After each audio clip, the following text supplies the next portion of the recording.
കേരളത്തിലെ ജനങ്ങൾ സഹിയിട്ട് കിടക്കുകയാണ്.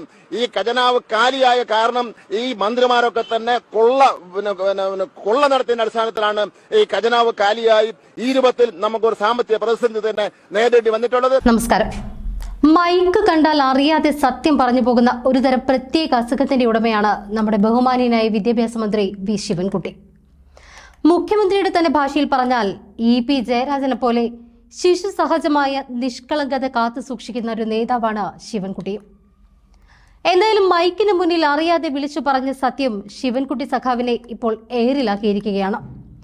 കേരളത്തിന്റെ ഖജനാവ് കാലിയാവാനുള്ള കാരണം ഈ മന്ത്രിമാർ നടത്തുന്ന കൊള്ളയാണ് എന്നാണ് മന്ത്രി ശിവൻകുട്ടിയുടെ പ്രസ്താവന. മാധ്യമങ്ങളോട് സംസാരിക്കുന്നതിനിടയിലാണ് ഇത്തരത്തിലൊരു പരാമർശം ശിവൻകുട്ടിയിൽ നിന്നും അബദ്ധവശാൽ ഉണ്ടാവുന്നത്. പ്രസംഗം പൂർണ്ണമായും കേട്ടാൽ മാത്രമേ ഇതിന്റെ സത്യാവസ്ഥ അഥവാ ശിവൻകുട്ടി സഖാവ് ഉദ്ദേശിച്ചത് എന്താണ് എന്ന് നമുക്ക് മനസ്സിലാകും. എങ്കിലും വീണ് കിട്ടിയ ഈ വാക്ക് ആഘോഷമാക്കുകയാണ് സോഷ്യൽ മീഡിയ.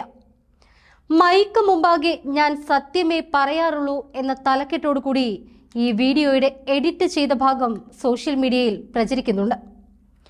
അതേസമയം SSK ഫണ്ട് ലഭിച്ച വിഷയത്തിലും മന്ത്രി ഇപ്പോൾ പ്രതികരിച്ചിട്ടുണ്ട്. 2 വർഷത്തിന് ശേഷം സമഗ്ര ശിക്ഷ കേരളത്തിനും സംസ്ഥാന സർക്കാരിനും കേരളത്തിലെ വിദ്യാർത്ഥികൾക്കും അർഹമായ വിഹിതത്തിലെ ആദ്യ ഗഡു കേന്ദ്ര ഫണ്ട് ലഭിച്ചുവെന്ന് മന്ത്രി വി ശിവൻകുട്ടി പറഞ്ഞു. അർഹമായ കേന്ദ്ര ഫണ്ട് നേടിയെടുക്കാൻ കേരളം ഏതറ്റം വരെയും പോകുമെന്നും മന്ത്രി കൂട്ടിച്ചേർത്തു. അനുമതി നൽകിയ 109 കോടിയിൽ വിദ്യാഭ്യാസ ആവശ്യങ്ങൾക്കായി 92.41 കോടി രൂപയാണ് ഇന്നലെ അനുവദിച്ചത്. ഇത് വിദ്യാഭ്യാസ അവകാശ നിയമപ്രകാരം കുഞ്ഞുങ്ങൾക്ക് അർഹതപ്പെട്ട റിക്കറിംഗ് ഫണ്ടാണ്. നിർമ്മാണ ആവശ്യങ്ങൾക്കായുള്ള നോൺ റിക്കറിംഗ് 17 കോടി രൂപ ഇനിയും ലഭിക്കാനുണ്ട്. 2023-24 മുതലുള്ള 1158 കോടി രൂപ കേന്ദ്രം കേരളത്തിന് നൽകാനുണ്ട്. 2023-24 വർഷത്തിൽ 188.58, 2024-25 വർഷങ്ങളിൽ 513.14 കോടി, 2025-26 വർഷത്ത് 456.1 കോടി രൂപ എന്നിങ്ങനെയാണ് കുടിശ്ശിക. ഭിന്നശേഷിക്കാരായ കുട്ടികളെ പഠിപ്പിക്കുന്നതിനുള്ള സ്പെഷ്യൽ എഡ്യൂക്കേറ്റർമാരുടെ നിയമനവുമായി ബന്ധപ്പെട്ട കേസിൽ കേരളത്തിനുള്ള സമഗ്ര ശിക്ഷാ ഫണ്ട് ഉടൻ തന്നെ അനുവദിക്കുമെന്ന് സുപ്രീം കോടതിയിൽ കേന്ദ്ര സർക്കാർ ഉറപ്പ് നൽകിയെന്നാണ് മനസ്സിലാക്കുന്നത്. ഈ ഉറപ്പ് കേന്ദ്ര സർക്കാർ ഉടൻ പാലിക്കുമെന്ന് തന്നെയാണ് വിശ്വാസം.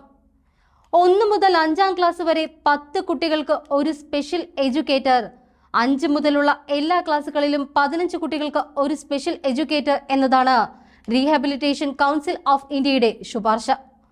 കേരളത്തിൽ ഒരു സ്കൂളിൽ ഇത്രയും എണ്ണം കുട്ടികൾ ഇല്ല എന്നതിനാൽ ഒരു കൂട്ടം സ്കൂളുകളെ ഒരു യൂണിറ്റായി പരിഗണിച്ചുകൊണ്ടാണ് ഇക്കാര്യം നടപ്പാക്കുക. അങ്ങനെയെങ്കിൽ 4000-ൽ പരം സ്പെഷ്യൽ എഡ്യൂക്കേറ്റർമാരുടെ സേവനം നമുക്ക് വേണ്ടിവരും. പൊതുവിദ്യാലയങ്ങളിലെ 45 ലക്ഷം കുട്ടികളെ നേരിട്ട് ബാധിക്കുന്ന വിഷയം കേരളത്തിൽ അത്ര കണ്ട് പ്രതിഫലിക്കാത്തത് കേന്ദ്ര വിഹിതത്തിന്റെ ഭാരം പോലും സംസ്ഥാനം പേറുന്നതുകൊണ്ടാണ്. അർഹമായ കേന്ദ്ര ഫണ്ട് നേടിയെടുക്കാൻ കേരളം ഏതറ്റം വരെയും പോകുമെന്നും മന്ത്രി കൂട്ടിച്ചേർത്തു. അനുവദിച്ചത് 2025-2026 സാമ്പത്തിക വർഷത്തെ ആദ്യ ഗഡുവാണ്. PM-ശ്രീ കരാറിൽ ഒപ്പിട്ടതിനു പിന്നാലെ തന്നെ സമഗ്ര ശിക്ഷാ പദ്ധതിയിൽ കേരളത്തിന്റെ തടഞ്ഞുവെച്ച ഫണ്ടിലെ ആദ്യ ഗഡു അനുവദിച്ചത് കേന്ദ്ര സർക്കാരിന്റെ തന്ത്രമാണ്. 92.41 കോടി രൂപയാണ് വിദ്യാഭ്യാസ മന്ത്രാലയം അനുവദിച്ചത്. 2025-26 സാമ്പത്തിക വർഷത്തെ ആദ്യ ഗഡുവാണിത്. കേരളത്തിനുള്ള ഫണ്ട് ഉടൻ നൽകുമെന്ന് കേന്ദ്ര സർക്കാർ ചൊവ്വാഴ്ച സുപ്രീം കോടതിയിൽ അറിയിച്ചിരുന്നു. ഈ സാമ്പത്തിക വർഷം 456 കോടി രൂപയാണ് സമഗ്ര ശിക്ഷ കേരളത്തിന് കേന്ദ്ര വിഹിതമായി ലഭിക്കേണ്ടത്. റെക്കറിംഗ് ഫണ്ട് എന്ന നിലയിലാണ് 92.4 കോടി രൂപ ലഭിച്ചത്. അക്കാദമിക് ആവശ്യങ്ങൾ, യൂണിഫോം, വിദ്യാഭ്യാസ അവകാശ നിയമവുമായി ബന്ധപ്പെട്ട ഫണ്ടുകൾ, ഭിന്നശേഷി കുട്ടികൾക്കായുള്ള ഫണ്ട്, ശമ്പളം എന്നിവയ്ക്കുള്ളതാണ് റെക്കറിംഗ് ഫണ്ട്. 109 കോടിയാണ് ആദ്യ ഗഡു ലഭിക്കേണ്ടിയിരുന്നത്. ശേഷിക്കുന്ന 17.6 കോടി രൂപ ഈ ആഴ്ച തന്നെ നൽകുമെന്ന് കേന്ദ്ര വിദ്യാഭ്യാസ മന്ത്രാലയം അറിയിച്ചു. ഇപ്പോൾ ലഭിച്ച തുകയിൽ നിന്ന് പുസ്തകത്തിനും യൂണിഫോമിനും സംസ്ഥാനം ചിലവാക്കിയ ഒരു വിഹിതം നൽകും. ഒപ്പം ഭിന്നശേഷി കുട്ടികളുടെ ആവശ്യങ്ങൾക്കും 1 മാസത്തെ ശമ്പളത്തിനും വിനിയോഗിക്കുമെന്ന് SSK അറിയിച്ചു. PM-ശ്രീ പദ്ധതിയിൽ ഒപ്പിട്ടത് വൻ വിവാദമായതിന് പിന്നാലെയാണ് SSK ഫണ്ട് അനുവദിച്ചത്. ദേശീയ വിദ്യാഭ്യാസ നയം പൂർണ്ണമായി നടപ്പാക്കാമെന്ന വ്യവസ്ഥയടങ്ങിയ കരാറാണ് PM-ശ്രീ പദ്ധതിക്കായി സംസ്ഥാന സർക്കാർ ഒപ്പിട്ടത്. ഇതിനെതിരെ CPI ഉയർത്തിയ പ്രതിഷേധം സർക്കാരിലും മുന്നണിയിലും പ്രതിസന്ധികൾ സൃഷ്ടിച്ചിരുന്നു. കടുത്ത സമ്മർദ്ദത്തെ തുടർന്ന് കരാർ സംബന്ധിച്ച് പഠിക്കാൻ 7-അംഗ മന്ത്രിസഭ ഉപസമിതിയെ നിയോഗിക്കാനും അതുവരേക്കും പദ്ധതി നടപ്പാക്കുന്നില്ല എന്ന് കേന്ദ്രത്തെ കത്ത് വഴി അറിയിക്കാനും മന്ത്രിസഭ തീരുമാനിച്ചിരുന്നു. കത്ത് ഇതുവരേക്കും കേന്ദ്രത്തിന് കൈമാറിയിട്ടില്ല. കത്ത് അയക്കുന്നത് ഉറപ്പാക്കണമെന്ന് ചൊവ്വാഴ്ച ചേർന്ന CPI സംസ്ഥാന കൗൺസിൽ യോഗം ആവശ്യപ്പെട്ടിരുന്നു.